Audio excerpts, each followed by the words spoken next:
Yes, indeed. WrestleMania 1 week away. We're going to preview AEW Dynasty tonight, and SmackDown is on.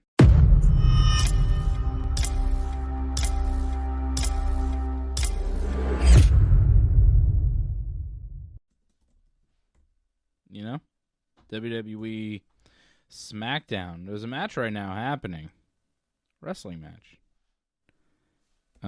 With Trick Williams.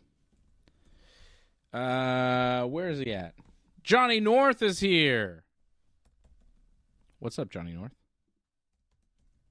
Not too bad, Dave. Things are getting better. We're slowly getting into spring. Gonna be a lot of rain coming up. You seem a little distracted. I don't know if you're even watching the match right now. Trick Williams, Matt Cardona. I am distracted because I'm trying to tag you in a thing on Twitter.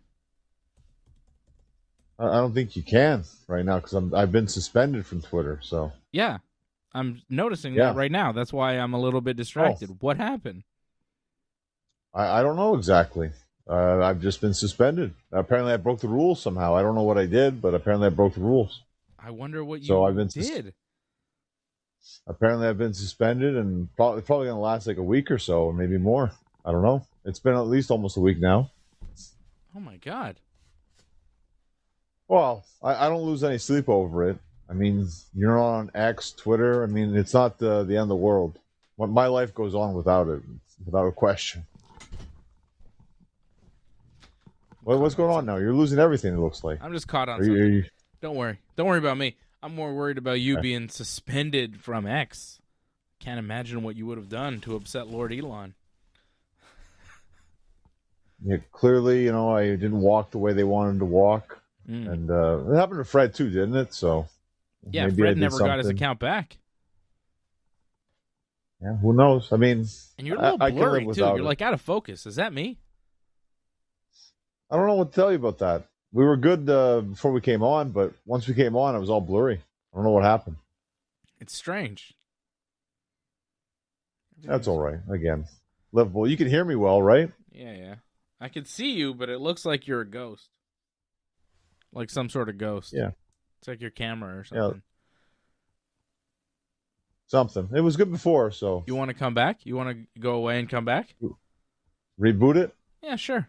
Reboot yourself. Let's see if we can get a clear John. We want to see you clearly. Right now I'm watching Matt Cardona. I could tell everybody what we got coming up on the show. You go reboot. Johnny will freeze for a moment. He'll come back in a couple seconds.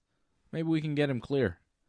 I'm watching Matt Cardona and Trick Williams wrestle. We saw Sami Zayn cut a promo. He'll wrestle Trick Williams at WrestleMania next week. We do know what matches are going to be taking place on the Saturday, what matches are going to be on the Sunday for WrestleMania. We can tell you about that here tonight. Pretty much what we expected for both nights, I would say. And Lil Yachty, the rapper Lil Yachty, is... Yeah, you looked clearer for a second, and then you went a little blurry again. It's weird. It's something on your... It was there, and then just died. Yeah. I don't tell you. I don't know. Something's going on over there. Lil Yachty, a rapper, is in Trick Williams' corner, and he's been doing little backstage promos with Trick Williams tonight. I've heard Lil Yachty rap. I never realized his voice was that high. He kind of sounds like Mickey Mouse. Hey, Lil Yachty. All right, Trick, we're going to get him. We're going to get Matt Cardona. I was like, whoa. I didn't know he talked like that.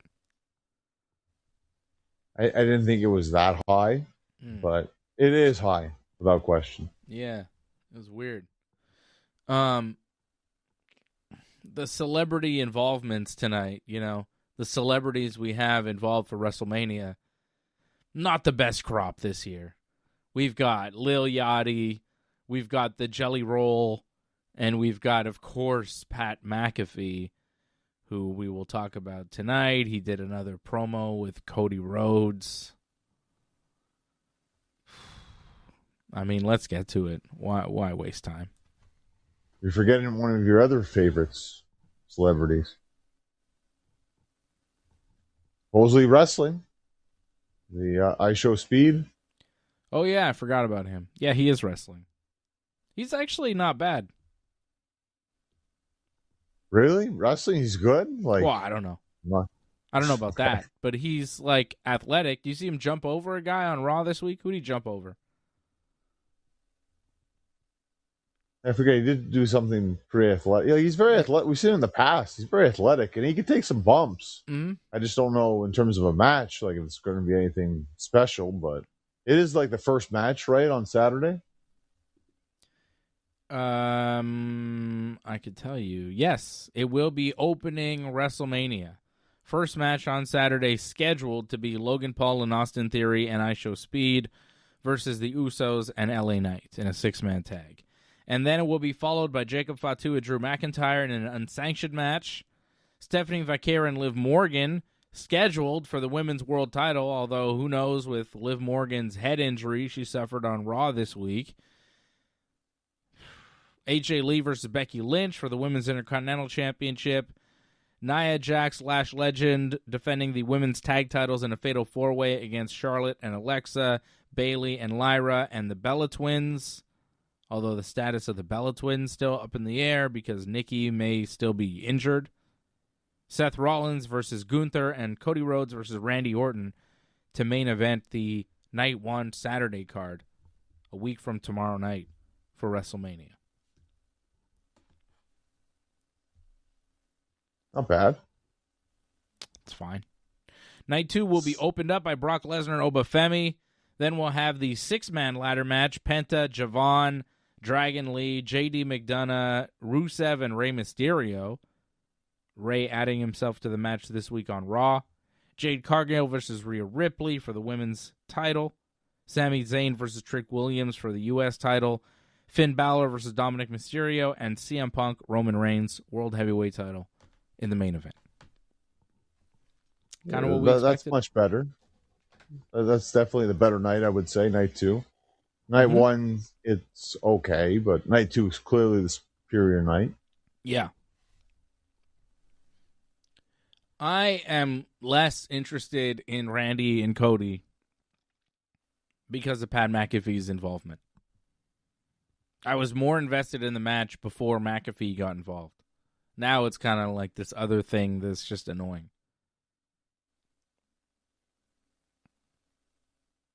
Are you mad about what happened last week or tonight? I just find him distasteful. Oh, okay. That part. I find him like just crude and dumb and uneducated. I just don't think he understands wrestling. Like Cody gave him an education in professional wrestling tonight, which I appreciated. I think Pat McAfee thinks he gets it, and he's had enough people tell him he's good at it, and enough people allowed him to have these opportunities in wrestling because of his status outside of wrestling, that I think he has convinced himself that he knows something. And I think a lot of these guys around WWE, I don't know if you saw Peter Rosenberg went out and started saying, you know, I tell guys not to do suicide dives because it's dangerous, and people are like, what do you mean? I wouldn't tell a wrestler to do anything. I go, oh, you're going to do that? Cool. Can you do that? Are you going to die? You can be all right? Have I ever told you that I don't think you should do a move, John? No.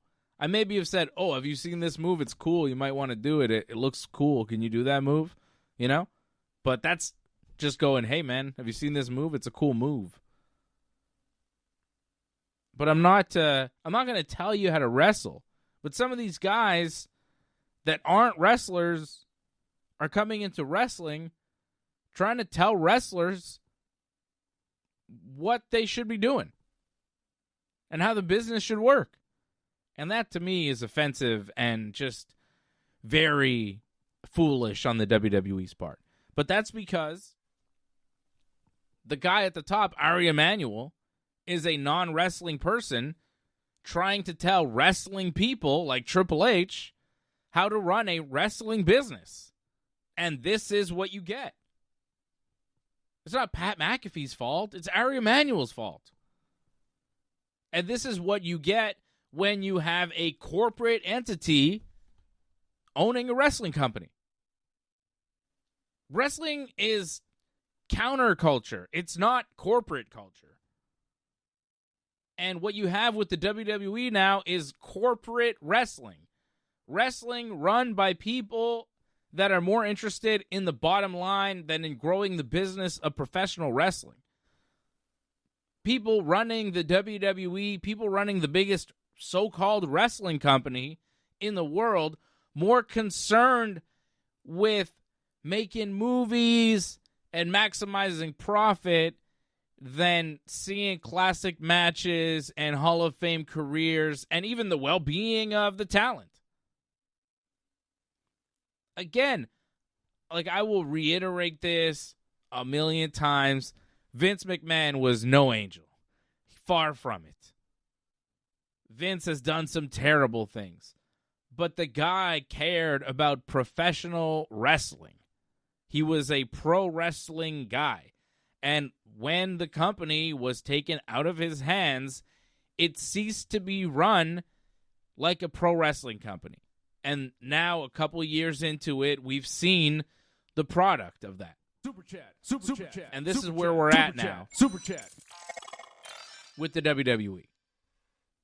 We're in this weird place where it's kind of pro wrestling versus Hollywood. Because the Hollywood people are sticking their nose in the wrestling business. And we all know as pro wrestling people that they don't belong because they don't get it.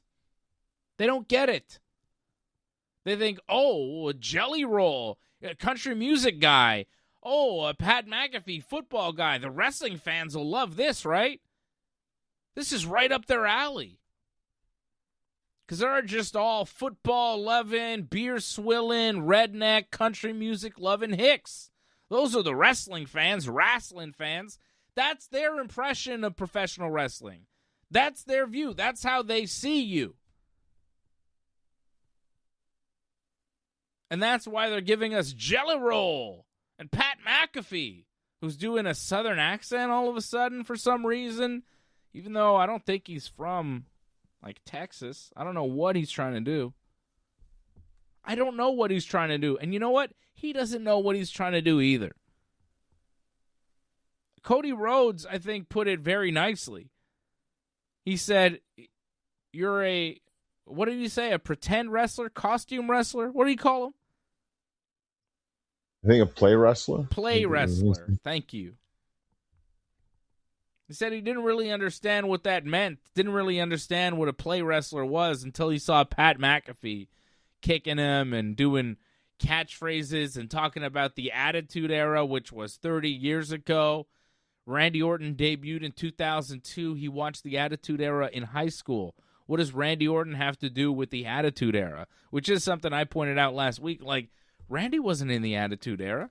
How is Randy bringing the Attitude Era back? Randy is one of the main people that brought us out of the Attitude Era and made the business remarkably worse.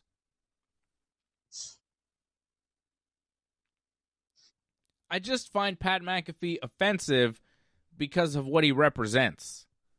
He represents people that look down on wrestling, that look down on wrestling fans, that now run the wrestling business and think they know how to run it better than wrestling people. And that has always been a misstep in professional wrestling. When you let non-wrestling people run a wrestling company, they run it into the ground.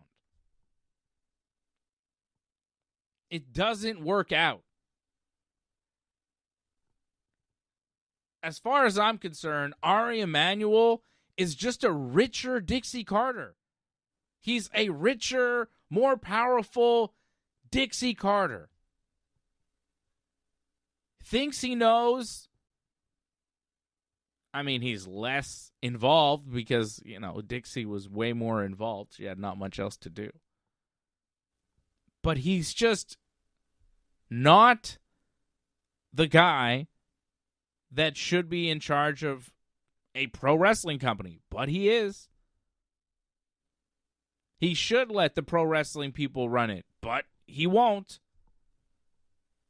And even then, this is, letting Triple H off the hook. It's not like he's been doing a bang-up job. It's not like he is a creative genius. It's not like he's coming up with brilliant idea after brilliant idea. So he has kind of forced their hand to go, let's do something here. This guy's not really cutting the mustard. But when you have these non-wrestling people get involved, I don't like it, John. And McAfee's saying all these things, and it's just like, what are you even saying?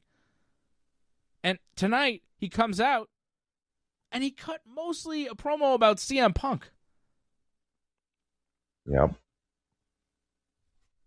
What does that serve? Well, the first thing was, I think, I felt he needed, he felt he had to respond to what Punk said, because what Punk said too kind of came out of like left field as well. Like Punk was doing his thing, talking about Roman, and suddenly, I'm going to talk about McAfee. So I think McAfee probably felt like, well, if Punk's going to take a shot, I'll take a shot. And to be fair, he took a good shot back, I think. You think? I think so. Well, I mean, he did the typical, Punk's a hypocrite thing, but he did it pretty well with the whole Saudi Arabia shot. I mean, I guess that is something. It's something. But him saying, oh, you call me Pat McAfee, but you're still cashing checks and you're mad about more powerful, more jacked people than you. Meanwhile, Punk, I think, is in much better shape than Pat McAfee. I don't know what Pat McAfee's talking about. Okay? Right. One, all those cracks about his shape, I think Punk is in better shape than McAfee, first of all. So you got to be easy on that. Second, all that stuff about, well, Punk, you're cashing the checks and all of this. It's like, yeah, well, so are you. That was not a defense. Like, Pat McAfee seems to be offended that CM Punk called him Pat MAGAfee on Raw. MAGA, right, as in, the MAGA people and the Trump, right? So he is offended by this. He doesn't like to be called MAGAfee. For some reason now, he doesn't want to be MAGAfee. He goes, oh, Punk, you're taking money from the WWE and, well, Linda McMahon and Triple H, and they're associated with Trump, and you're taking money, so what about you? What about you, CM Punk? Well, I don't really recall CM Punk endorsing Donald Trump for president at any point in time. Feels like Pat McAfee was on that road, wasn't he?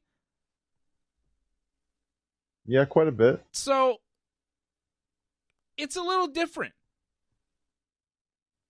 All of a sudden now, Pat McAfee doesn't want to be associated with Trump and MAGA. Oh, not me. It's a little less popular now for all these guys that were all in favor of this guy a couple years ago. Now things go south. Things don't go high.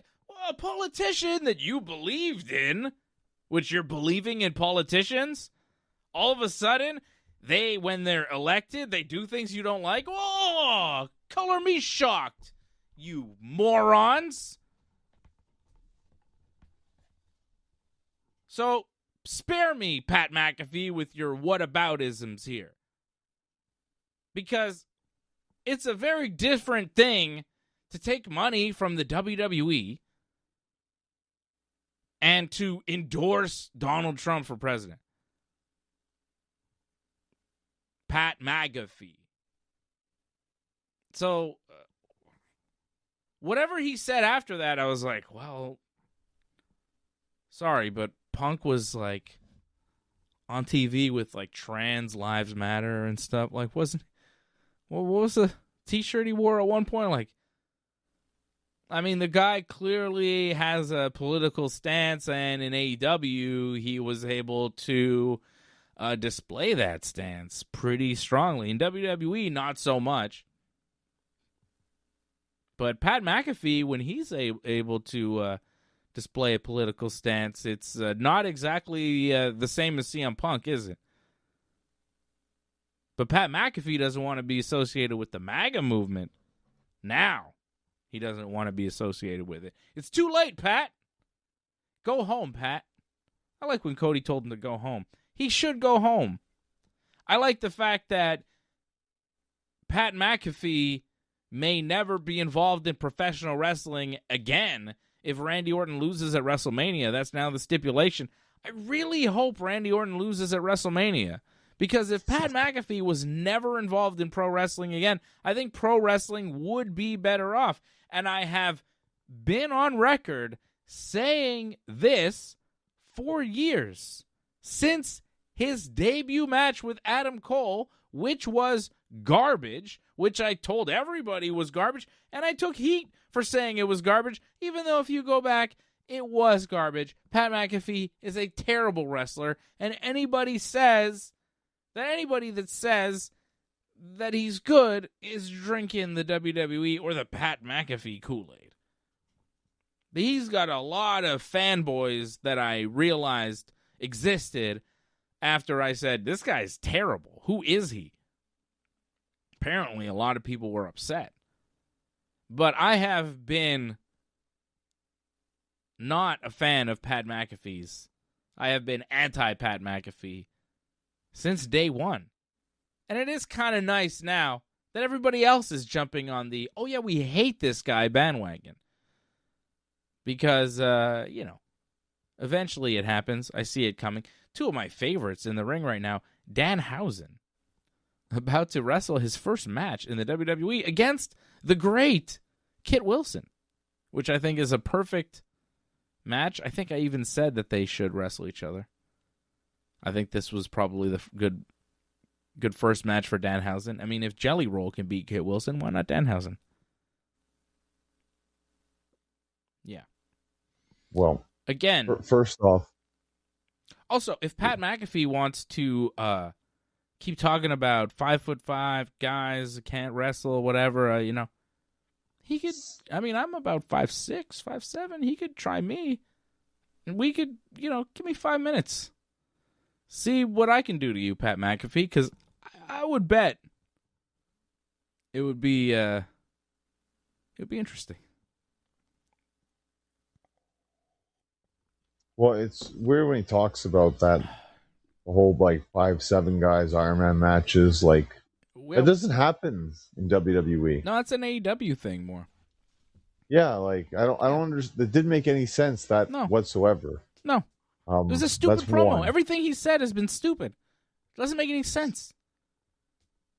Well, going back to last week, I really think they thought that was going to be a big thing that happening. They thought that could change.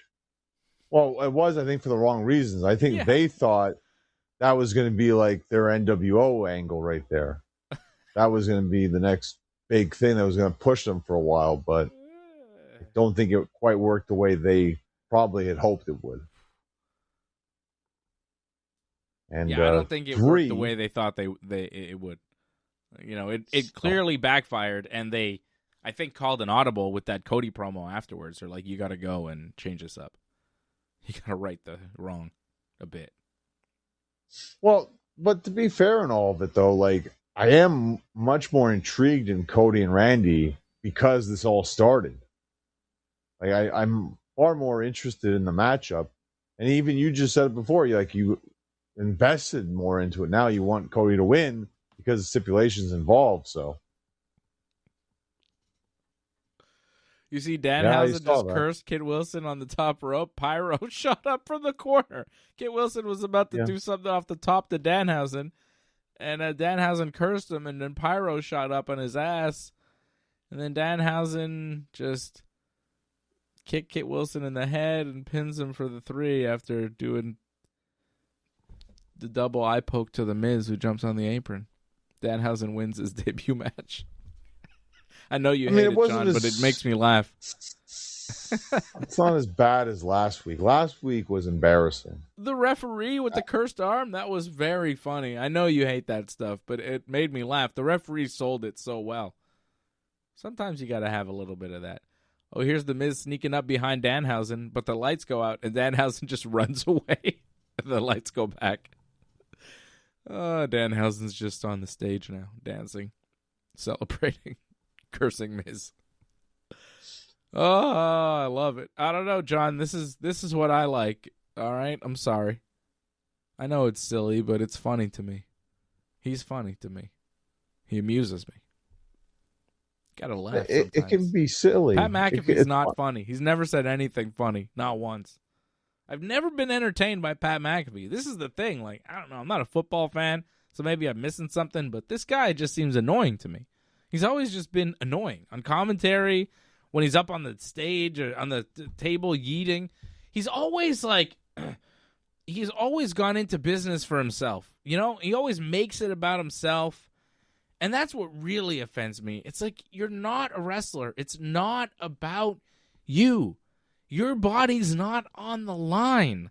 Stop trying to steal the spotlight from the wrestlers. You're not a wrestler. You're just a football talk show host. You're an ex-NFL punter. Stay in your lane. Just because you watched some wrestling during your life doesn't mean you're really that educated in pro wrestling. Like, just the way he talks and the things he says, he exposes how little he knows. He's I'm not useless. Deny that. I won't deny that. I mean, he showed he's a bit of a hypocrite with the whole Hogan thing that happened. Like, remember when Hogan came out? He's like, "Oh, this is the greatest thing." And then once Hogan got booed, he did a whole segment on his show, like, making fun of Hogan. Yeah. So, I mean, he's an absolute hypocrite. He just goes with whatever, how the fans are going. Mm-hmm. And because the fans weren't going with what he was doing, he decides to really, rank in the whole heel heat. But he's doing a good job with it, though, because the fans are booing him. He's doing his job. That's good. I'm happy. Like, you're pissed, so that it's working. That's good. But I'm just pissed with, like, what I'm pissed at the state of the WWE more than, like, Pat McAfee I've never liked, and he's, like, not, he's right. Inconsequential. He's just a guy that exists. He's the mouthpiece for Ari Emanuel, and the TKO people, and probably The Rock. Well, I think there's a power struggle in a way with Triple H on one side and the WWE people, and then the TKO people and The Rock. Well, when they were revealing this whole, like, who's the guy that's calling Randy, I thought it was going to be The Rock. I thought The Rock made the most sense, and then they just started throwing McAfee, and that kind of threw it off a little bit. I thought it was going to be Cowboy Bob. I mean, the thing is, what can you do with him? The Rock, I mean, that gets attention. The Rock can do something physical. The Rock is fine, but Cowboy Bob could come out and be like, I told Randy. Look, Cowboy Bob, I think there's a lot you could have done with Cowboy Bob. Cowboy Bob Orton, Randy Orton's father. Cowboy Bob Orton was in the main event of the first WrestleMania. Okay? He's what, 80 now? 75. It's a little rough. Well, he's not getting physically involved. It's a promo, okay? Cowboy Bob, he says he's going to lead his son to his 15th world title at WrestleMania. He knows something about WrestleMania. If it wasn't for him, there would be no WrestleMania. When it was Hulk Hogan and Mr. T, it was him and Roddy Piper and Paul Orndorff, and they were up against it, and they hated these guys, and everybody hated them, and, and Randy's going to do it for them. He's going to do it for Piper. He's going to do it because they came out on the losing end at WrestleMania 1, but at this year's WrestleMania, Randy's going to do it for the family. And Cody Rhodes, your father was a piece of trash. I never liked him. Dusty was garbage. Screw Dusty, right? And then you could also say, hey, Cody Rhodes, here's my friend over here. His name is Jay. And then Christian comes out, and Christian says, Cody Rhodes, I understand you have a father, and your father is dead. And then, heat, crazy heat, everywhere.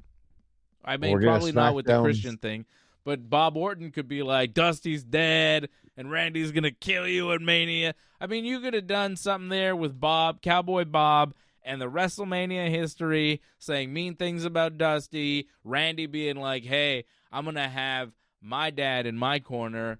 Are you going to, oh, whoops, sorry. You know, like, talk about Dusty being dead. That gets to Cody. Cody would cry instantly.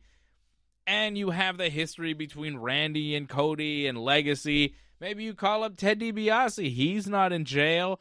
Ted DiBiase Jr., not the $1 Million Man. Little DiBiase. And he comes out and maybe he gets involved for one night, does a promo or does a quick match with Cody or something sent out from Randy. Something like you could bring out people from the past. There's a lot of pro wrestling stuff that you could have done, but the people at TKO would never understand any of that. They don't know who Cowboy Bob Orton is. They don't know he was in the first WrestleMania. They probably don't know shit about Roddy Piper either. And this is the problem. They go, what should we do? How about Pat McAfee? How about Jelly Roll? We got this idea with Cowboy Bob Orton. Well, who's that? Well, he's a 75-year-old man. We're not going to put him on TV. What are you talking about? Well, he's Randy's dad. So? Like, they don't get it, John. They don't get it. I mean, I thought Cowboy Bob would have been cool. I thought a lot of people would have been cool. I never thought Pat McAfee would have been cool as the phone call person. I never, in my worst nightmares, thought, oh, it's going to be Pat McAfee. Because why would it be Pat McAfee? What kind of sense does that make? The commentary guy? The football guy? Why is he with Randy Orton? Oh, he hates wrestling now because the business passed him by in the 6 months that he was gone? It didn't really change much from the time he loved it to the time he comes back and it's like, it's all stupid.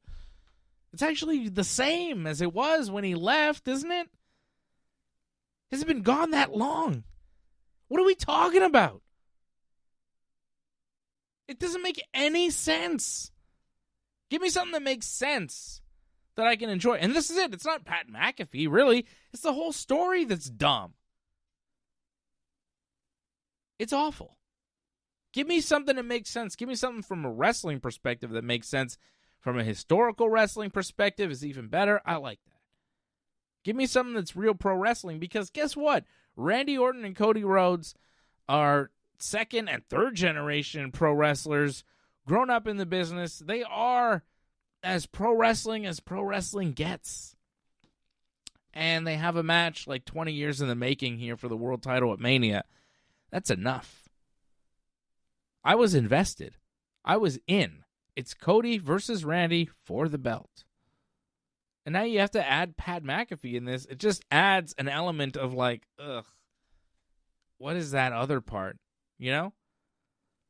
It's like you got a nice steak, you got some potatoes, maybe some beans, and then there's just like a salad of shits next to it. And you're like, well, I don't want to eat this shit salad. Why is this shit salad on my plate? I have this nice thing going, and then you bring me a shit salad. I'm sorry, Mr. McAfee. You take your shit salad and you go home. I'm not eating that. I'm good with the steak. Shit salad? Who eats that? No one. No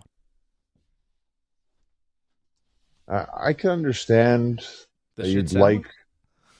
Well, maybe you like that. I don't know. No one likes that's that. up to you. It's up to you. But, make your own choices. All right. But with Cowboy Bob Orton, like, I think you'd like that, and a lot of people would like that. Yeah. And the idea here was to try to get Randy over as a heel. Pat McAfee, it's working. Like, you've added a bit of heat there. I think McAfee's a heel. I think people still like Randy. Like, Randy hasn't changed. People are just like, oh, Randy, you're still cool. What's the other guy with you is kind of lame, but you're all right. But like you said, you added like an element where you want Cody to win. So you're actually probably pushing for Cody You said it already. You're pushing for Cody to win over Randy Orton right now. Yeah, but I think that Randy will probably win because they started this whole thing. It's like a new angle they started 2 weeks out from Mania. Why would they kill it right away? I mean, it feels like they wouldn't start something new just for Mania and then kill it off. I mean, there's already talk of Cody and Jelly versus Randy and McAfee at Backlash. And that feels like Randy has won, because if Pat McAfee is going to wrestle at Backlash, that means Randy won, because if Randy loses, McAfee has said that he will leave wrestling forever. Yeah, but he's also a heel, though, right? I don't know. Well, yeah, obviously he's a heel, but I don't know. I feel like when you start an angle like this so close to Mania, it's not to just kind of kill it off at Mania. It's to start something that you will be continuing on after Mania. Right. I could just see Randy, though, if this continues, I could see Randy win it, just not at Mania, be a little bit later.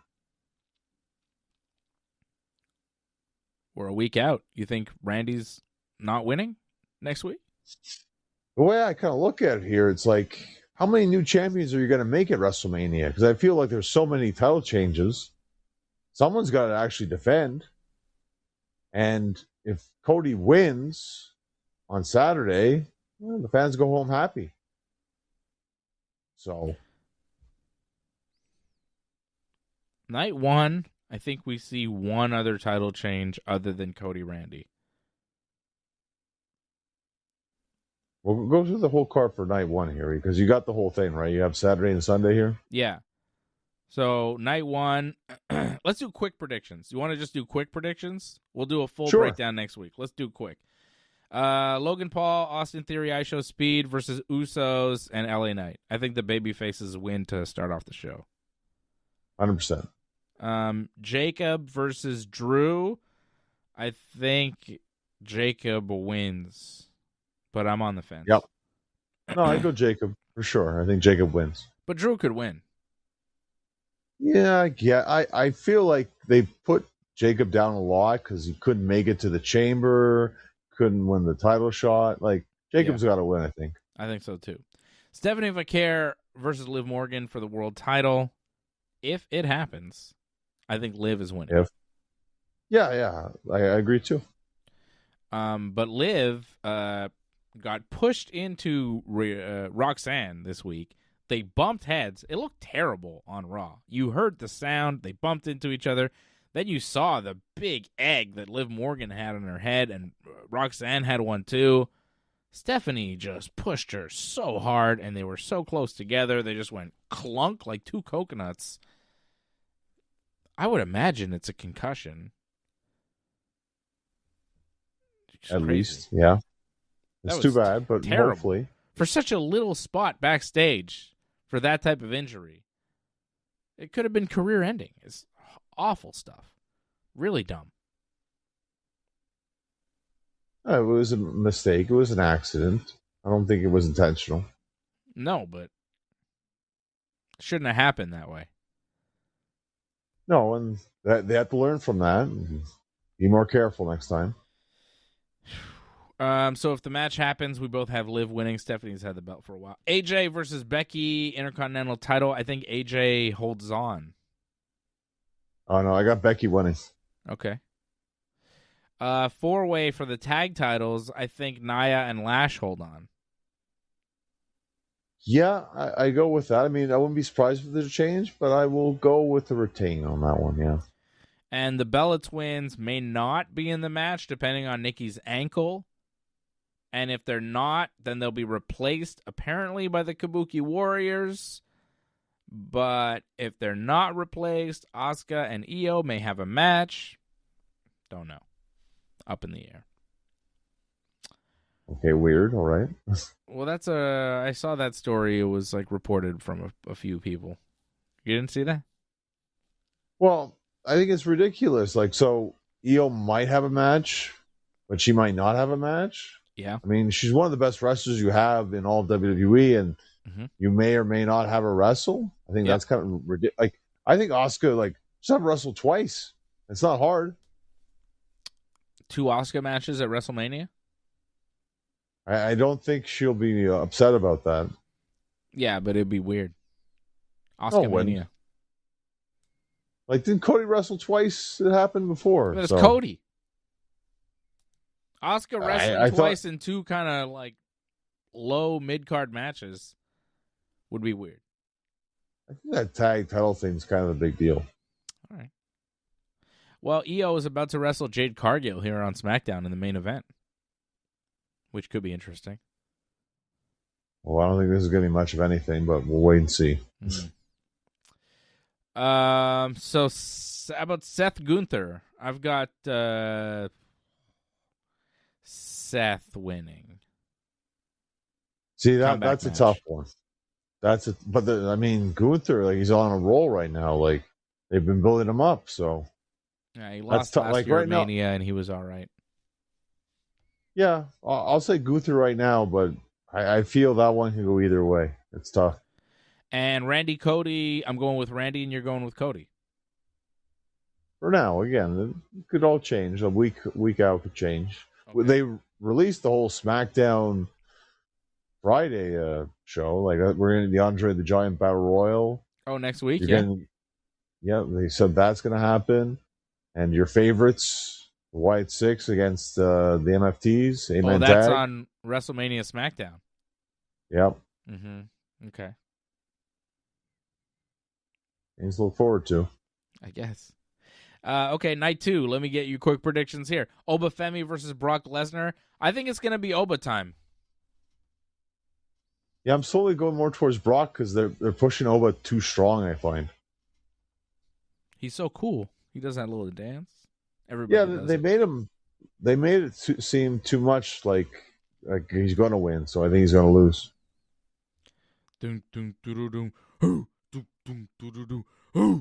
I love it. Everybody loves it. It's Oba time, also, baby. I feel they're building Brock to something. There's a reason why he beat Cena, besides just this Mania match. To lose to Oba Femi, the ruler. I think it's Gunther, because Gunther had that thing with Paul Heyman this week on Raw, so I think it'll lead to that. I want to give a shout out to Harold Schneider dropping a super chat. He says Tony Khan is in it for the fun. Yeah, I agree. Tony Khan, he's got the money, and he's making wrestling fun over in AEW. He's having a little too much fun, but it's definitely fun. We'll preview Dynasty soon. Angelo Contagonis in the chat as well. Harold and Angelo, supporters over at join.ringsidereport.net. We have a poll in the YouTube chat. Will Cody finish the story again? Will Cody win, or will Randy win at WrestleMania? Give us your thoughts on the YouTube chat right now. We're at 50-50. So our viewers are split right now. Big John. So Johnny and I split on Oba and Brock. I'm going with Oba. Johnny going with the Beast. Penta defending the Intercontinental title in a 6-pack challenge. Ladder match. This one's tough to call, but I'm going to go with Javon Evans winning the Intercontinental title. Yeah, they kind of pushed it a little bit, how he's the youngest, right, in that. So, yeah, it makes sense. He'll be the youngest ever IC champ. Yeah, I think that'll happen. He's bouncy. He can bounce to the ladder and bounce off of it and bounce to the belt and just bounce. Bouncy. I'd rather Penta retain, but, yeah, they're pushing Javon a lot, so, yeah, that's fine.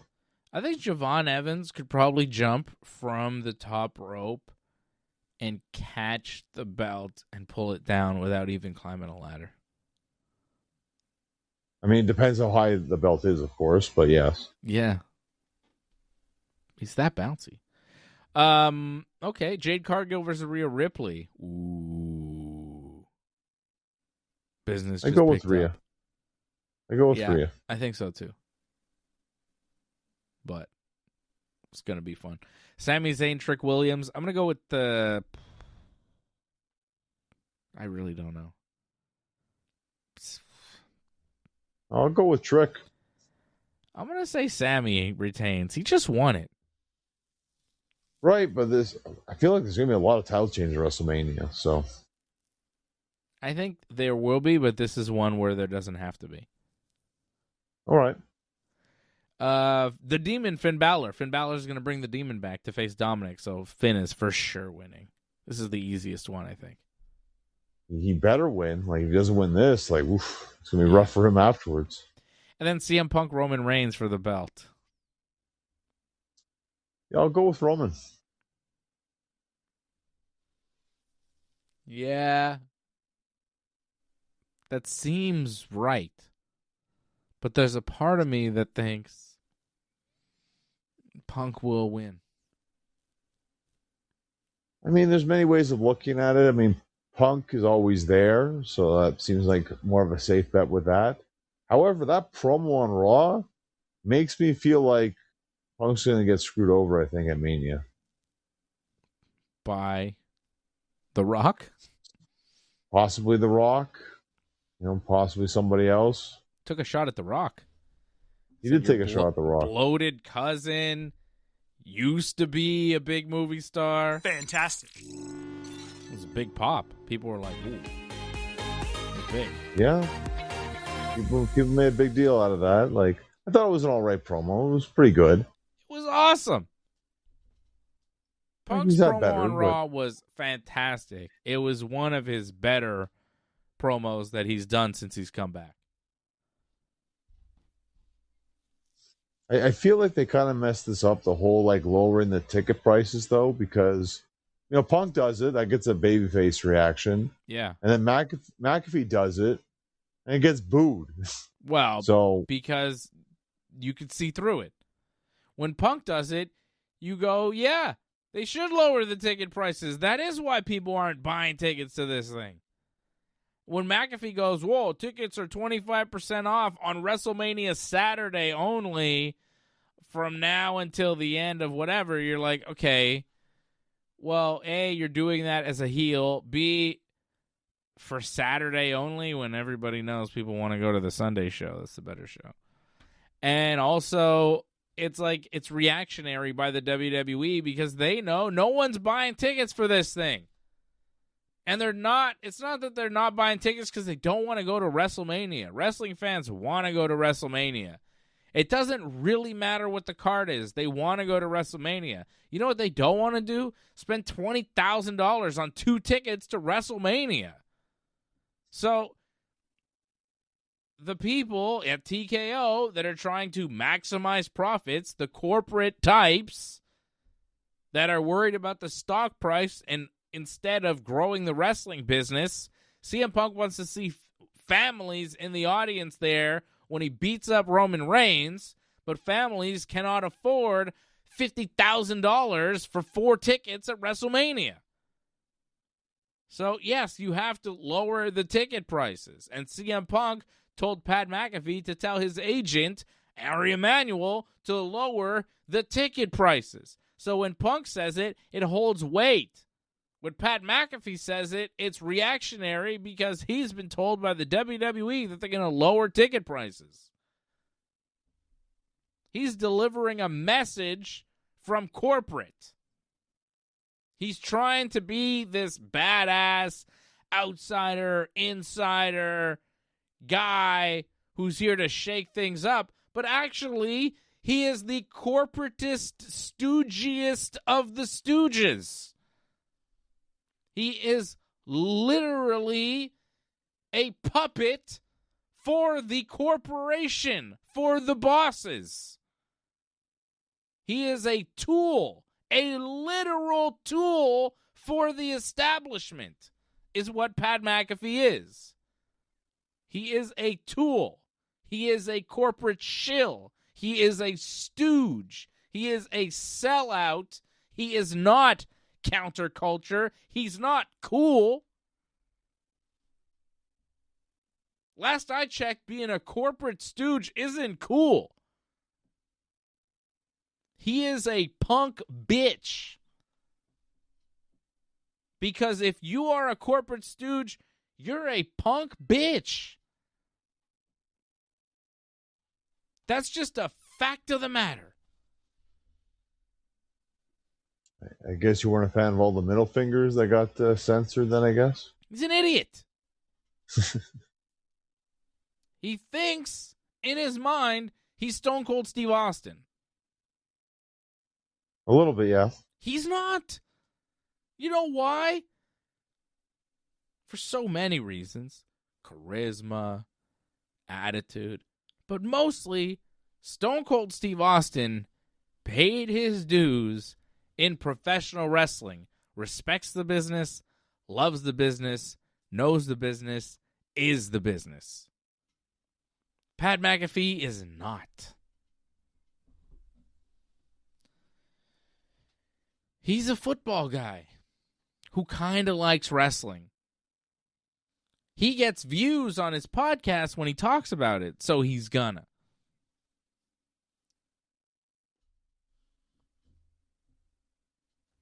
It's ridiculous.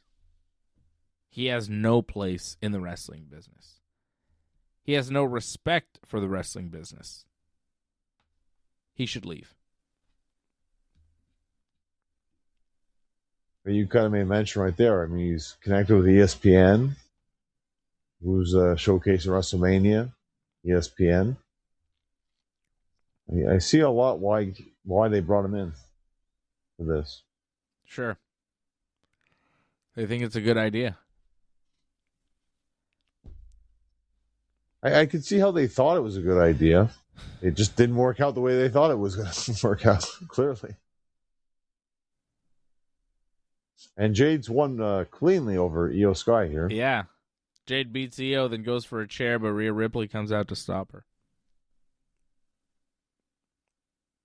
I mean, the match was what it was. It wasn't the worst thing, but it wasn't kind of short. The greatest. No. It's okay for it to be short, to be honest. Yeah. I think Jay's just going to walk away. Yeah.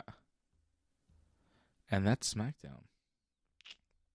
That's kind of a lame ending, to be honest. Yes. But. Yes, indeed. I hope Io and Asuka does get added to WrestleMania. Although, I don't know. I mean, for their sake, they should at least both be on in some capacity. You have so many wrestlers. It would be on night 2 as well, because night 1 has 7 matches, night 2 has 6. So clearly they're leaving a spot open on night 2 for them, if they do have that match. Yeah, I hope it happens for them. Mm-hmm. Yep. SmackDown has come to an end, Johnny North.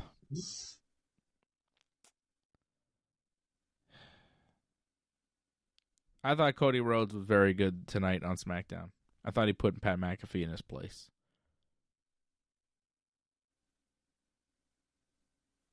Yeah, Cody was all right. Like I'm not blown away though by anything Cody's really done so far. I mean, he had an okay promo last week, but besides that, I haven't been blown away by anything Cody's done so far. Well, I thought his response to Pat McAfee tonight was good. It was all right. Like it kind of it sucks though. He can't do anything. Like it's a very weird feeling where it's like he came to the arena, he wanted to go beat the crap out of Pat McAfee, and he's not allowed to because of higher ups. Yeah. You know, I often think for top baby faces, they should always follow the rule. What would Stone Cold Steve Austin do? And if Stone Cold Steve Austin were in Cody Rhodes' place, I think you know what he would do. He would whoop some ass. He wouldn't give a damn about the consequences. He wouldn't care that the WWF told him that he can't lay a finger on Pat McAfee. He's going to stomp a mud hole and walk it dry. And if he gets arrested, fine. What are you going to do? Fire him? He's a WWF champion, goddammit. You're not stopping Stone Cold Steve Austin, and you're not stopping Stone Cold Cody Rhodes. If I were the WWE, I'd be like, yeah, put all these sanctions on him, then have Cody just whoop his ass anyways, and then have Cody cut a promo next week. Be like, what are you going to do? You going to pull the WrestleMania main event? You're going to find me? Find me. What are you going to do? Like, seriously, play that out if you're Cody Rhodes. Don't go, I can't touch you, so I won't. You're going to fire Cody Rhodes? Like, Stone Cold would dare you to fire him. Be like, fire me. Arrest me. Stone Cold never cared what you did to him. You could arrest him, you could fire him, you could beat him up. He was going to come back and just whoop your ass harder the next time. You were scared to do it. You were scared to do anything to Stone Cold because you knew he was going to give you like a million stunners and then pour beer on your face, and it was going to be really embarrassing. Going to flip you the bird, all those things. Do that elbow drop where he flips the bird and then he elbow drops you. That was a good one. What?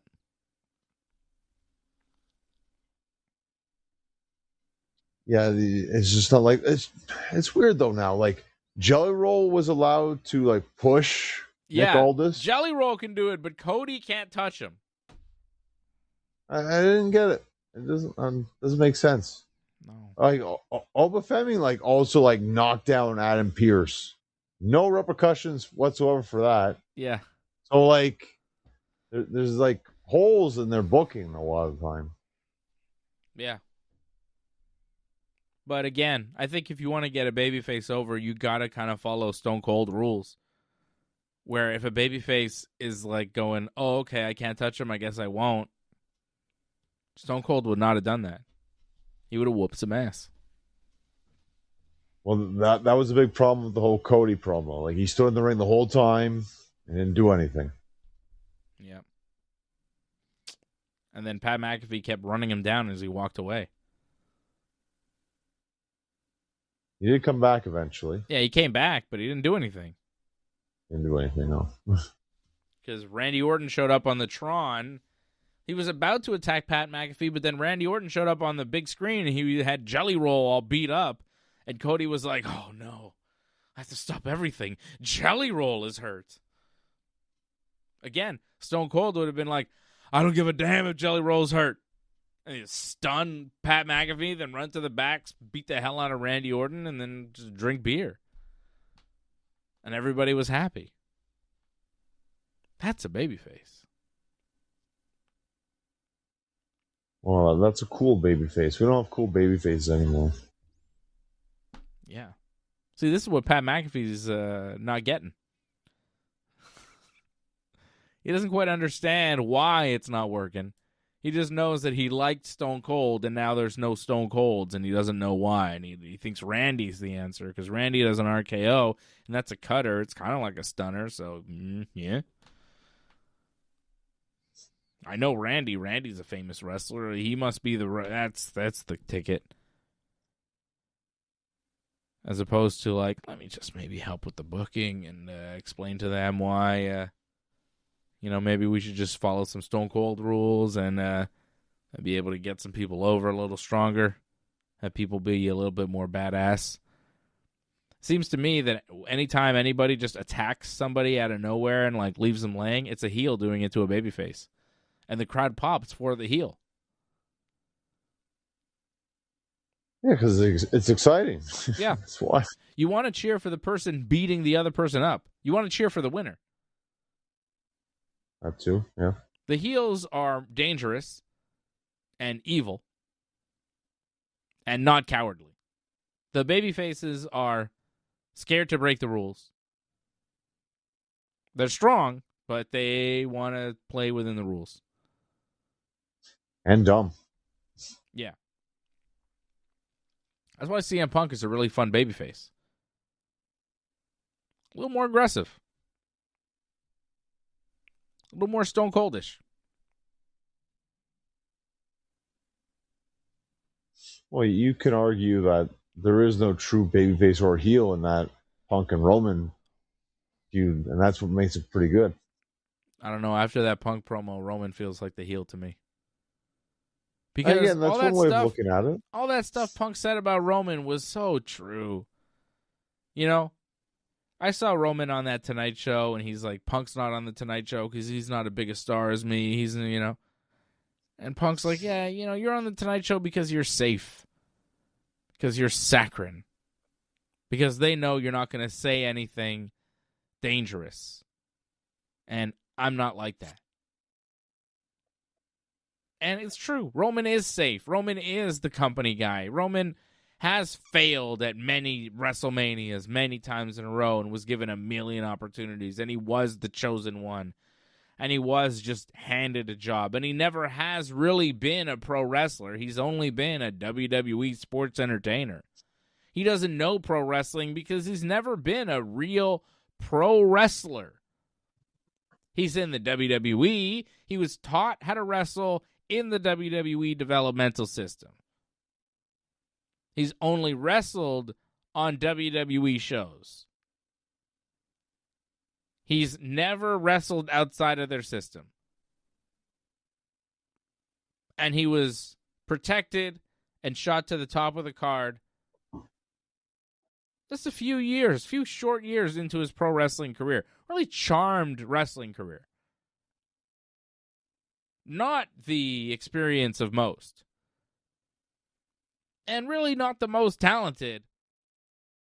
And it took a lot to get him to where he needed to be. And Punk talked about that. And these are all facts. Roman Reigns has had it handed to him. CM Punk has had to fight for everything that he has. Now, you could poke holes in the CM Punk stories.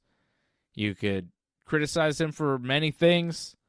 But I thought he delivered a very good promo and exposed a lot of things about Roman Reigns that put into this context and this current climate in wrestling really makes me stand behind CM Punk over a guy like Roman Reigns. Because it is pro wrestling, it is not cinema. And Roman Reigns is really the leader of that cinema era, cinema style of professional wrestling that I hate. And CM Punk does represent the old school, the pro wrestling. And so does Cody Rhodes. And that's why I think they are truly the baby faces in their matches. Because they are representing, at least for me, they are really pro wrestling. And the other guys, I mean, they're wrestlers. But are you really, I always, wonder, are you really a pro wrestler if you've never wrestled anywhere outside of the WWE system? And Randy Orton and Roman Reigns, their daddies got them the jobs, and they were groomed to be superstars, given everything, handed everything.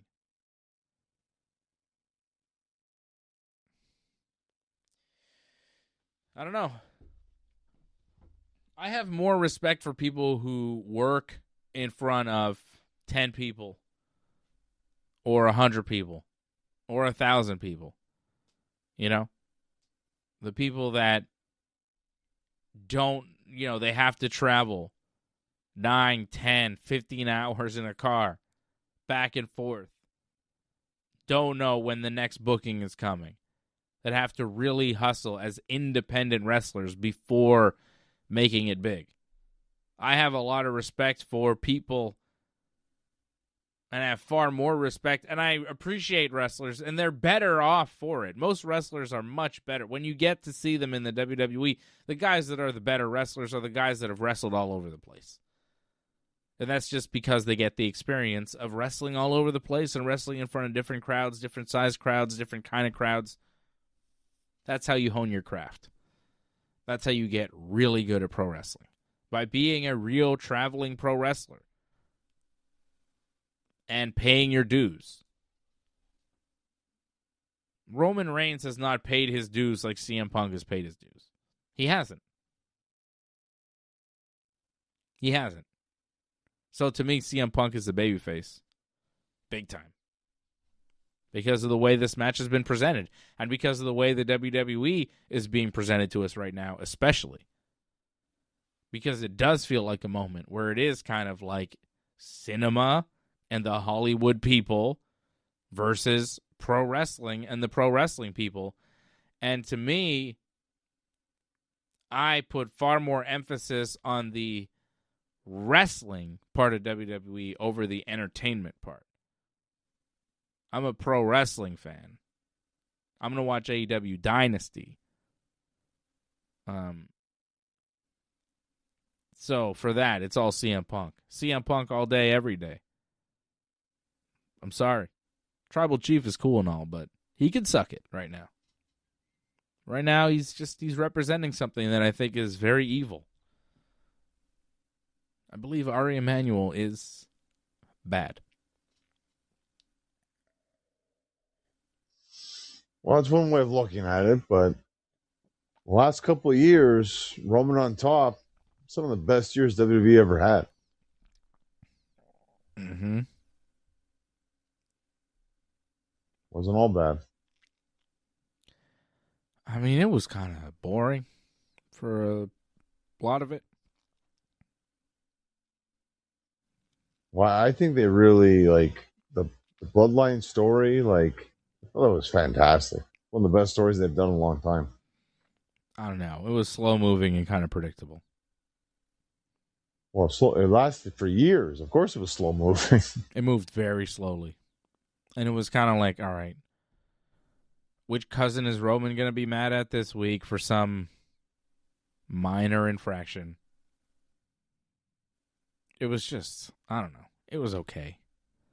It got him over as a character, but it was just kind of like, when are we going to get there? And, they sacrificed the whole roster to put him over. Kevin Owens, Finn Balor. Kevin should have had a run with the belt there. Well, you had 2 belts, then you unified all the belts, then you made another belt again during that reign. Yeah. There were chances for a lot of guys.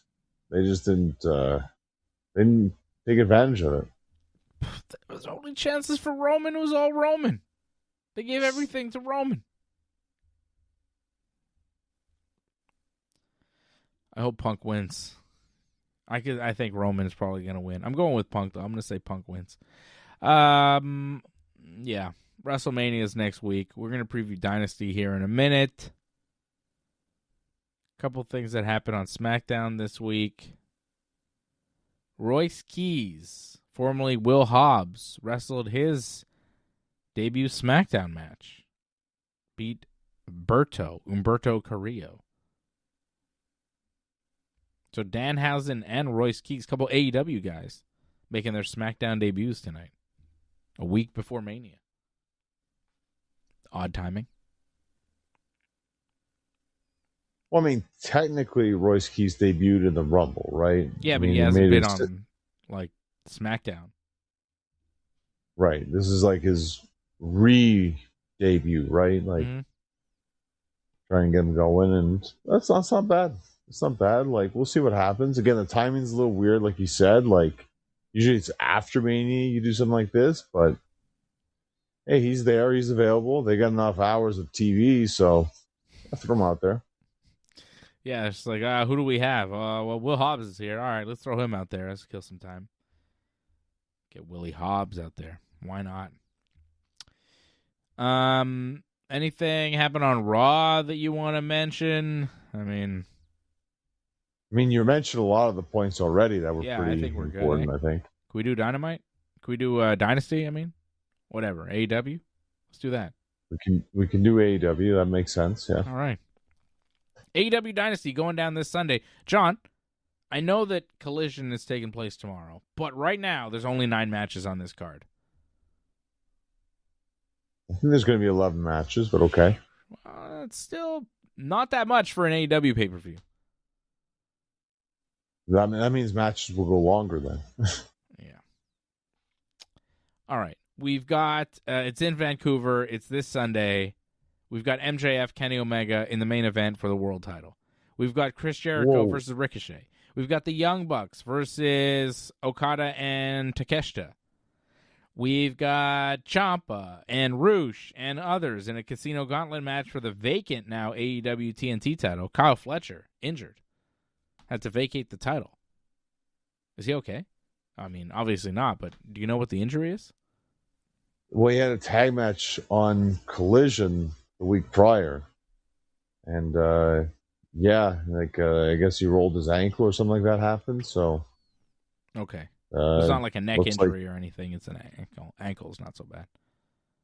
Yeah, but he'll miss significant time, and they have to have a new champion, so it's unfortunate. Yeah, I like Kyle Fletcher a lot. Talented guy. You never like to see something like that where the champion can't defend their title, and they have to do this. So it's kind of unfortunate, but it is only the TV title, so not the end of the world. Tekla defending the AEW Women's World Title against Jamie Hayter. Andrade El Idolo versus Darby Allin. Darby gets a world title match if he beats Andrade. I guess Andrade already has a world title match and he's putting his match on the line, or Andrade gets nothing. I don't get it. Yeah, I'm pretty sure he just gets nothing. They won the trios match this past week on Dynamite. I think Andrade got the win too, if I'm not mistaken, so I'd expect Darby to get the win back.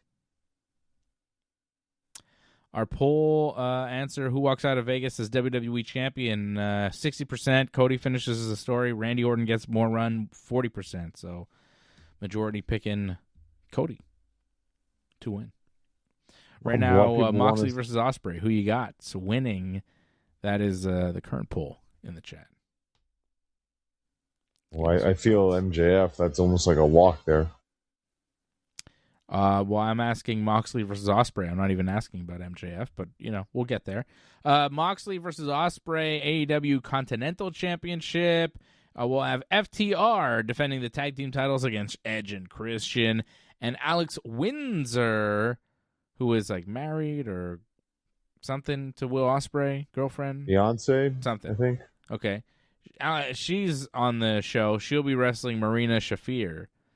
Will Ospreay wrestled a match with a bunch of his friends, including the New Japan World Champion, who's now the youngest New Japan World Champion ever. This was the main event match. Callum Newman. Hello, Newman.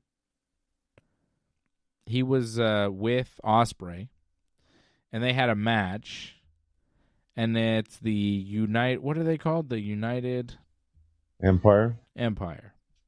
So it's a whole big group that Ospreay had in Japan, and he was in Japan, and he brought them over. So he's got Akira and Hanare and Newman. Windsor was with them, too, in the backstage. Windsor was with them, too. But then they came dressed in, these, shirts and pants, and when they were wrestling, I don't know about you, but they just looked like Right to Censor. Kind of, sort of. Sort of. They had the same gimmick on. I mean, they weren't as robotic as Right to Censor was. No, but they were far more flashier. Yeah. Right. More of flashy wrestlers. I just find it's weird that you'd have this as the main event.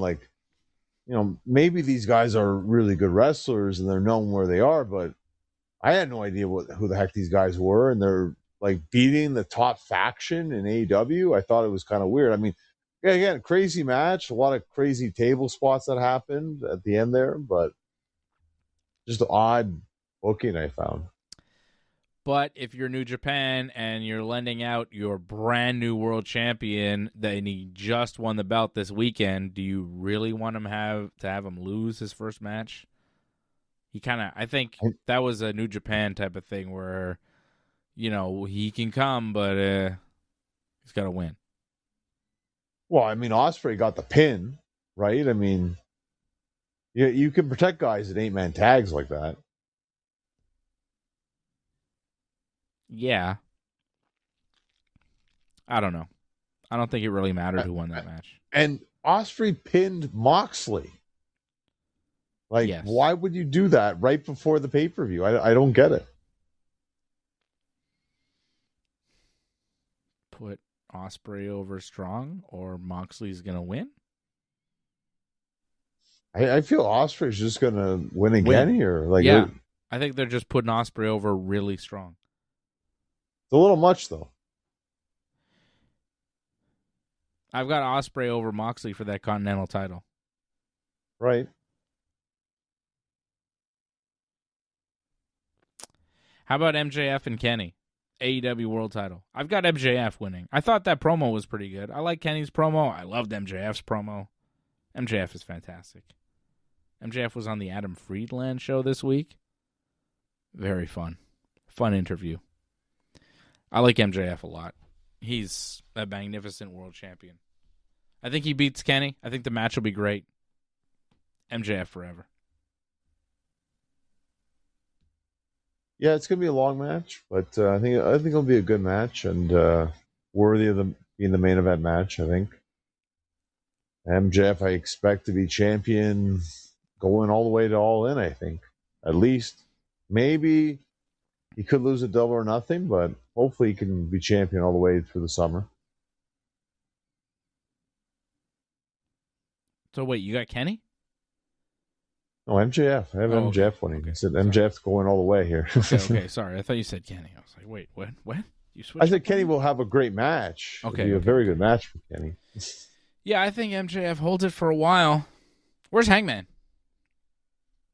Well, I think selling the fact that he lost that match, crippling match, crippled his career, I think, so. Was he written off AEW TV because his contract is quietly running out and they think he's leaving?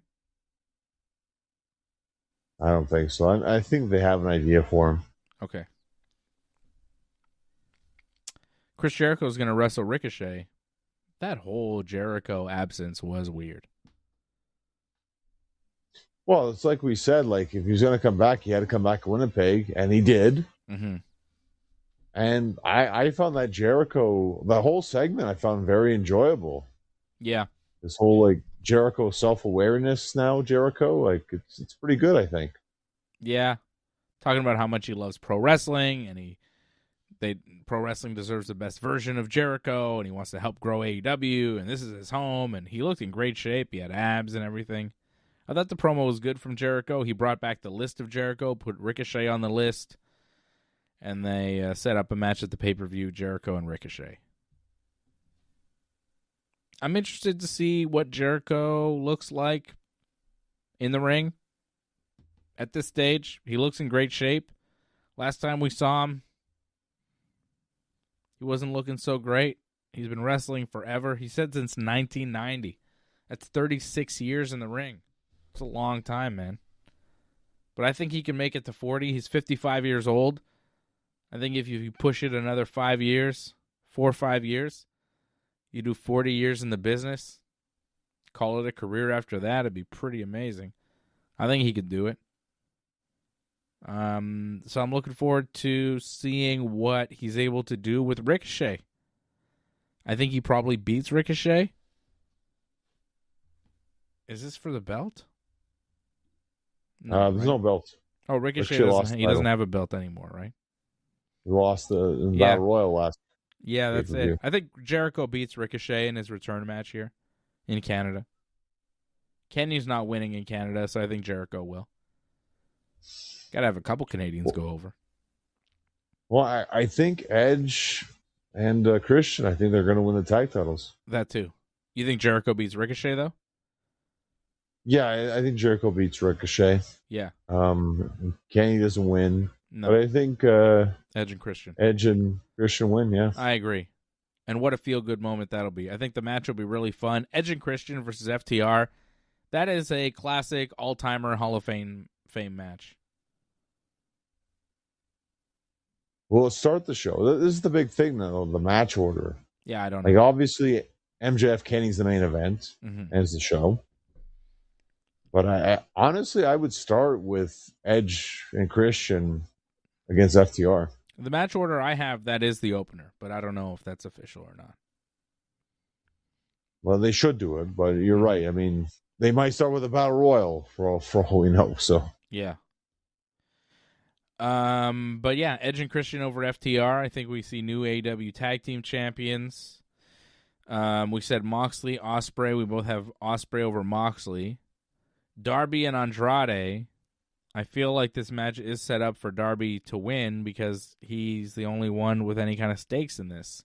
If Andrade wins, nothing happens. If Darby wins, he gets a world title match. So I think Darby should win. The match should be good. Darby's great. Yeah, and Andrade got the win on Dynamite, so Darby gets the win on the pay-per-view. Yeah. Tekla defending the AEW Women's World Title against Jamie Hayter. I think Tekla holds on. I'm not really interested in this at all. This match has no heat. Well, that's the problem. It kind of comes out of nowhere. I feel if they built this up correctly, I think Hayter could win the title, but because it comes out of nowhere, I don't think Hayter's going to win. I agree. Do you think we both thought Darby would beat Andrade? He'll get a world title shot. Do you think Darby will win the world title? He very well could. This is why I'm like, I like MJF to go all the way through the summer, but if he faces Darby Allin, he might lose. I'd love to see Darby get a little run with the belt. Elevate him to the main event, to the world title division. I think it's about time. I hope we see it for Darby in 2026, if not early 2027, maybe.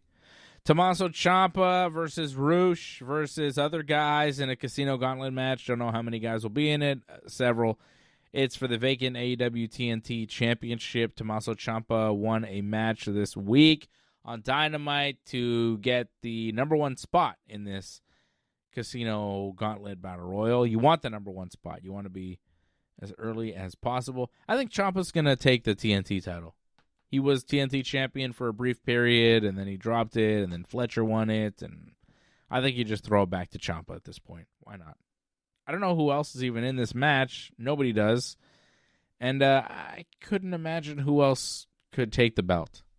They don't have that many options. Go with Ciampa. Yeah, I go with Ciampa, or if Dustin Rhodes comes back. Because I remember he was TNT champion, and he had to drop the title due to injury. He had a match, but still had to leave because of injury. If he's ready to come back, I could see him win it. But if not, yeah, Ciampa, I think, for the win. That is some ancient history. When was that? 4 or 5 years ago, John? No. You don't remember All In? Like, Texas? No.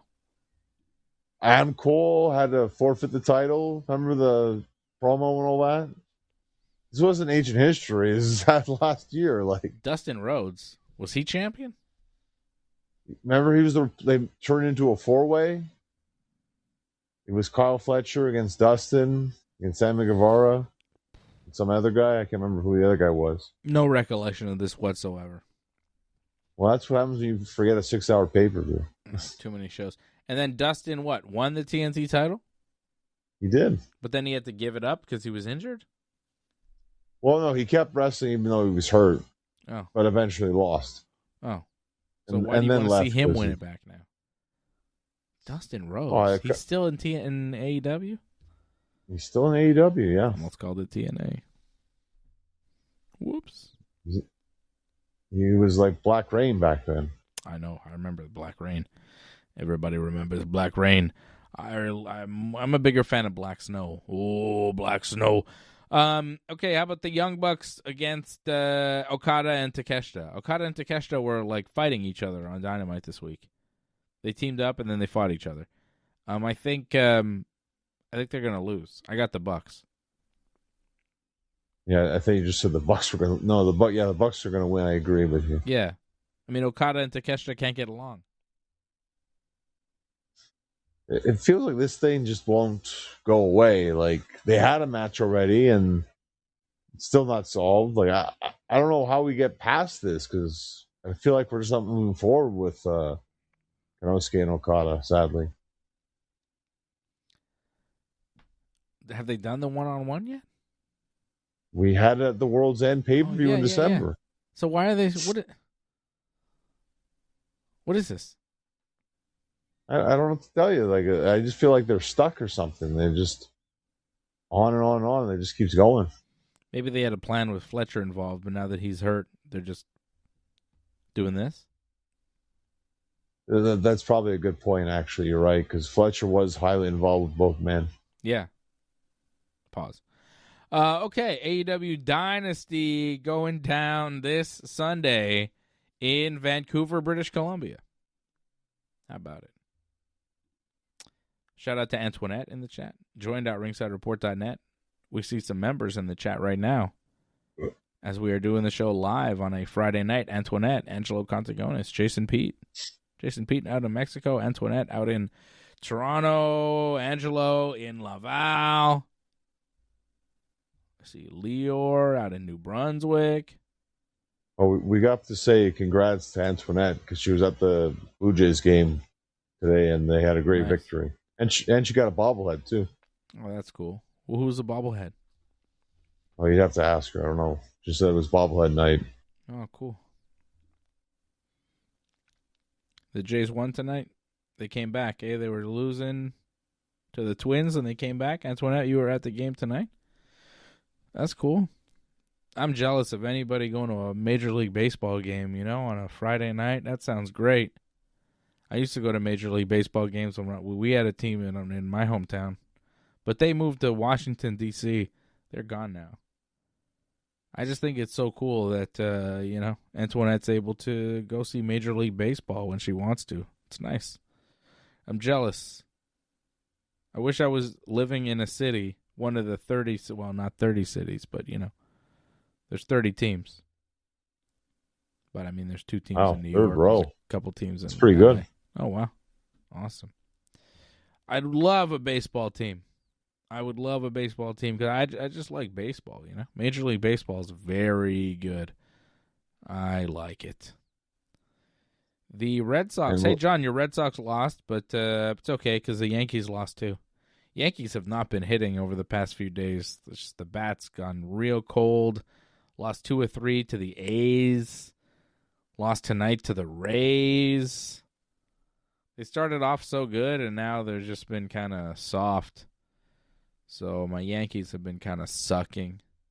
The bats really just nobody's hitting. It's annoying. These dead games where just nothing happens. It's so boring. Exactly.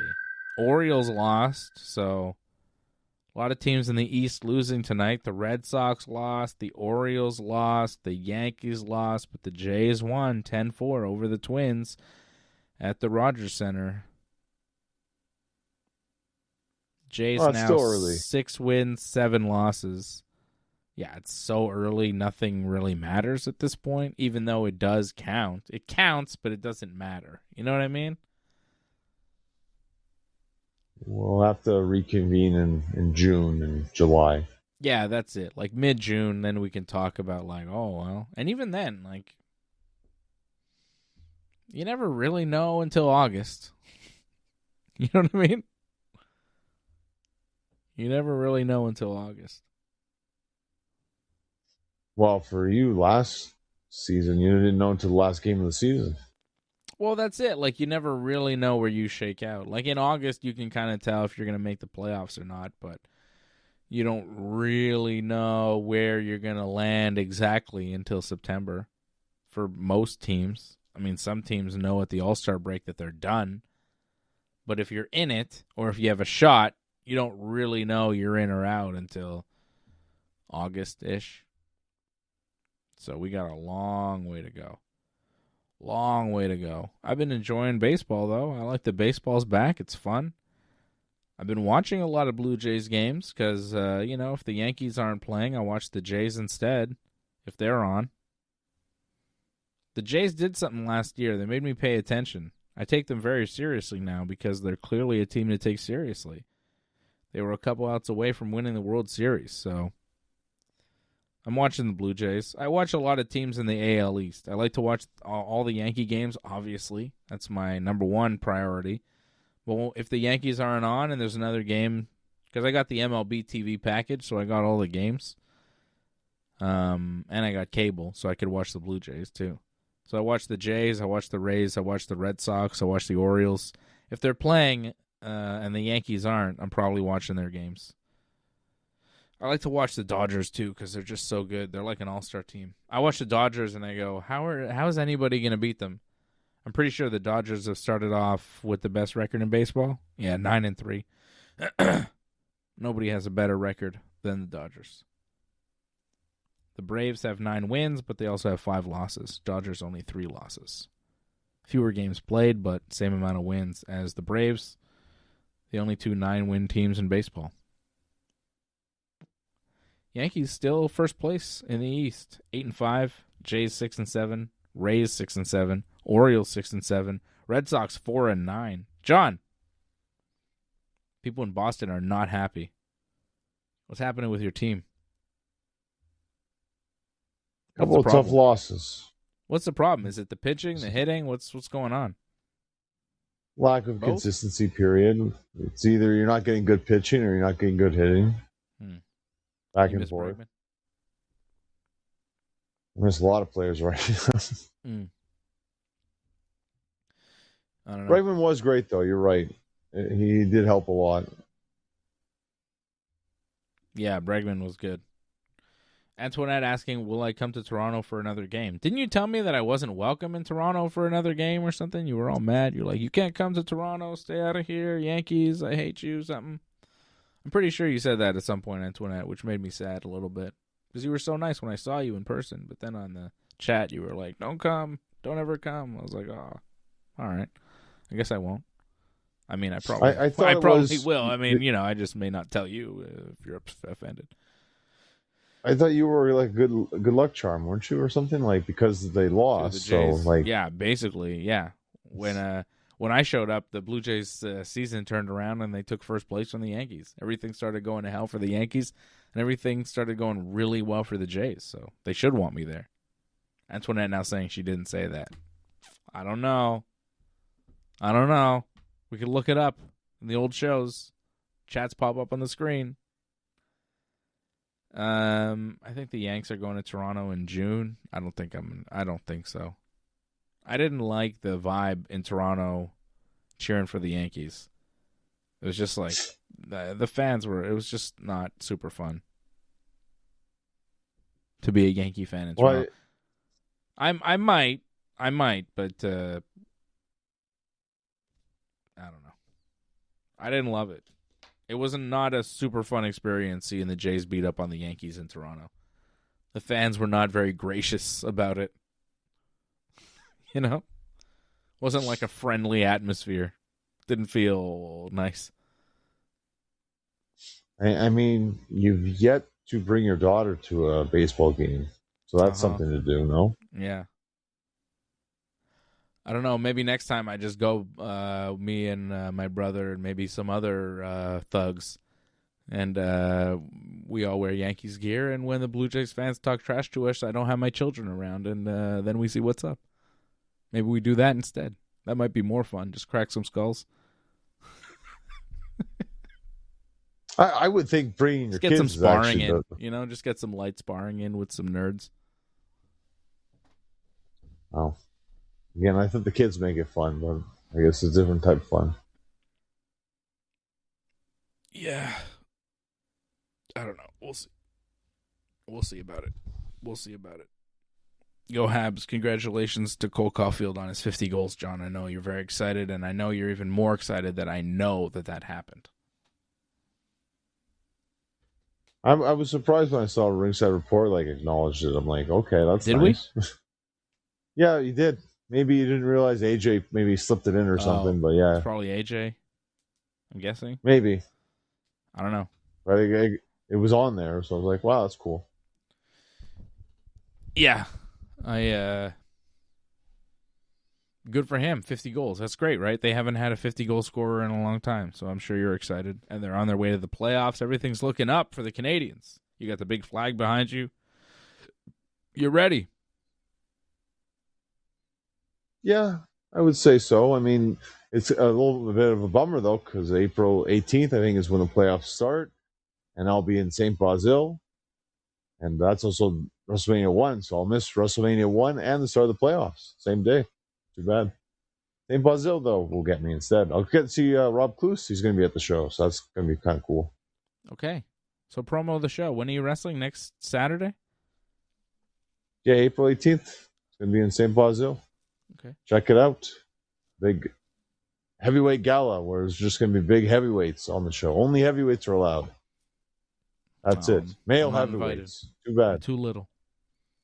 Well, you can come and watch the show. There's going to be like 500, 600 people there. Probably standing room only.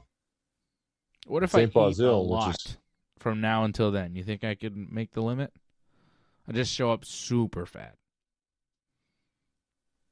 I mean, that's not impossible if you wanted to. You wouldn't be a good role model, though, I don't think. Heavyweight. To make heavyweight would be crazy. I'd have to put on like 80 pounds, 100 pounds. Well, heavyweight, I guess. What's heavyweight? 206 and above? I guess you're kind of like that. Usually I thought it was like 220, no? Like heavyweight? Well, technically in the UFC, anything over 206 pounds is heavyweight. You're thinking UFC, though. I feel like in wrestling, it was always 220 above, though. Oh, I don't know. No, because it was 205 live. That's a little bit later on, though. All right.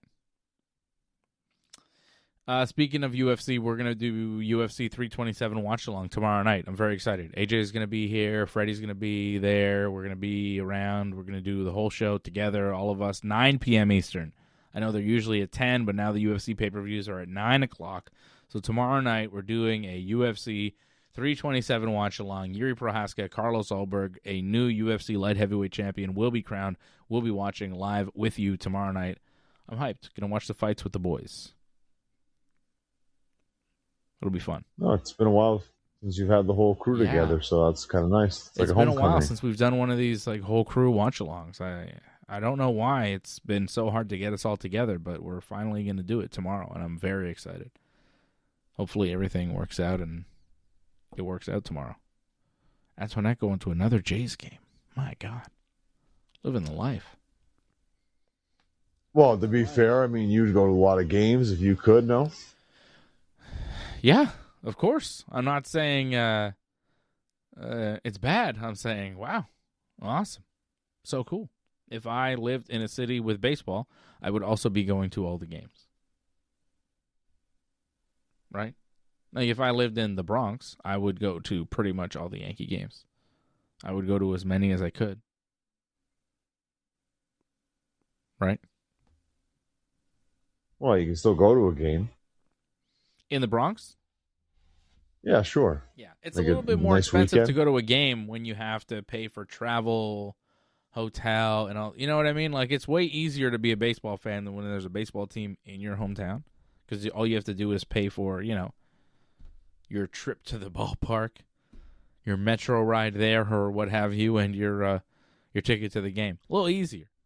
A little cheaper than traveling to New York City and paying for hotels in New York City and then paying for a good ticket to the game. Because if you're going to go to one game, you want to get good tickets. So you want to pay a premium for your seats. Like if I went to, 20, 40 games a year, maybe I'd go. Some of them would be really good seats, but a lot of times I just go for the cheap seats because you can get cheap seats for baseball. You don't have to be sitting in the best seat in the house every time. And you can go to a lot of games that way. Bleachers, So, that would be nice. Maybe one day, there will be baseball back here. And I'll be able to do that. I'll be able to go to, 50 home games a year. Or 81, if I'm lucky. And some road games, too. Follow the team. If we had a team, who knows? Who knows what would happen? I'd probably change the whole Ringside Report network to the Montreal Expos network. There'd be a show, for sure. I wouldn't be able to stop it. It would just happen. If we had a baseball team, don't you think we'd be talking about them a lot? You know, well, I think you talk baseball enough as it is. I know. Like, imagine if we actually had a team here, because we'd both be rooting for them, and we could talk about them and like cheer together. It would be nice, actually, to cheer for something with you. I usually just root against you. Well, we both like Bret Hart, so at least we have something with that. Yes, we both like Bret Hart, which is nice. Although we can't really cheer for him anymore, John. He retired. Well, I cheer for little things he said. Like, I agree with him. Like, don't take the razor's edge. It's just going to hurt yourself. Don't do it. Especially if you're a jobber. It's really going to hurt. If you're the WWF champion, like, and you just won the title, I'm not going to get it dropped in my head. Not going to happen. Yes, boy! I agree. Pretty deadly agrees. Thank you, everybody. I'll see you again tomorrow night for the UFC 327 watch-along, right here on the Ringside Report Network. Thanks for sticking with us to the end. We would really appreciate it if you could help us spread the word. You know the drill. Hit that subscribe button. Flip those notification switches. We are an audience-supported network, so consider becoming a recurring supporter at membership.ringsidereport.net. Check out our website at ringsidereport.net. Hope to see you again next time, and have a good night.